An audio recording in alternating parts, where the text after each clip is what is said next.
कि जब हमारे भारत की गिनती होती है, जब 140 करोड़ के आबादी के परिवार की गिनती होती है, तो हमारी माताओं बहनों को भी बराबर में गिना जाता है। तो वो केवल गिनती नहीं रहनी चाहिए, वो देश के पंचायत से लेकर पार्लियामेंट चलाने वाली हमारे देश की माताएं बहनें होनी चाहिए। और हमारी सरपंच हमारे सामने उदाहरण है कि आज हमारे गांव की बेटी, हमारे गांव की बहू हमारे सरपंच के रूप में हमारे बीच में यहां पर उपस्थित है। ये मोदी जी की देन है, ये मनोहर जी की देन है।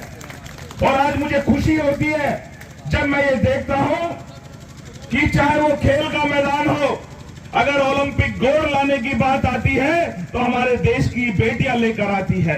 हमारे एजुकेशन के अंदर बेटियां प्रथम पंक्ति में नजर आती है।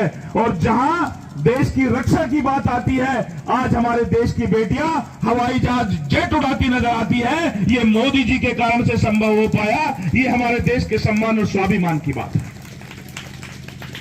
मोदी जी ने कहा कि हमारे देश को आगे ले जाने में देश के हर व्यक्ति का योगदान होना चाहिए।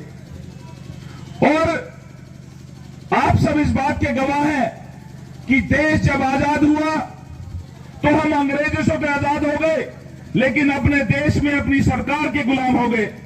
जितनी भी सरकारें हमारे देश में आई, उन्होंने देश को पहले धर्म के आधार पर, फिर क्षेत्र के आधार पर और उसके बाद जाति के आधार पर बांटने का काम किया।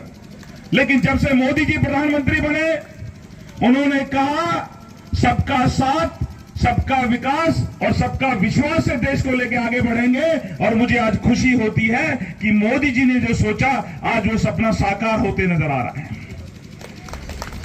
ये जो बच्चे मेरे सामने बैठे हैं, मैं आपको बताना चाहता हूं, कुछ बातें आपके लिए है, क्योंकि आप आने वाले इस बार देश के प्रधानमंत्री ने यह सोचा है कि जब हमारे भारत के ये बच्चे इस देश की कमान संभालेंगे